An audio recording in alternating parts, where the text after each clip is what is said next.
Nouvelle alerte maximale sur la côte orientale espagnole. L'agence météorologique a placé la région de Barcelone en vigilance rouge en raison de précipitations intenses aujourd'hui entre 11h et 14h.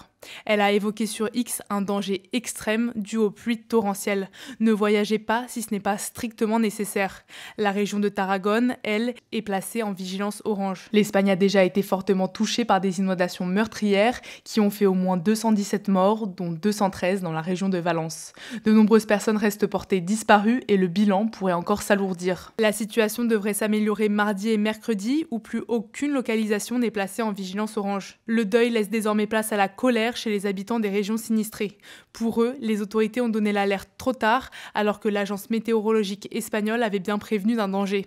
Preuve de cette colère, le couple royal et le Premier ministre ont été accueillis aux cris d'assassin et ont été visés par des jets de boue lors de leur visite à Peporta, près de Valence, l'une des villes les plus endeuillées par les inondations. Le roi et la reine ont dû écourter leur visite, du jamais vu dans toute l'histoire de la monarchie espagnole.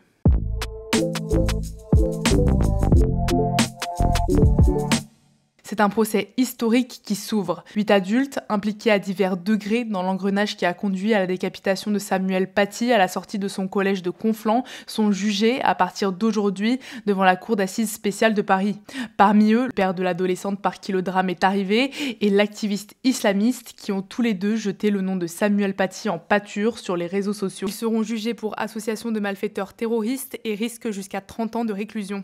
À l'issue d'un premier procès à huis clos, comme le prévoit la loi pour les mineurs, 6 anciens collégiens, âgés de 13 à 15 ans au moment des faits, ont été condamnés par le tribunal pour enfants en décembre 2023. Le procès est prévu pour durer 7 semaines, avec un verdict attendu le 20 décembre.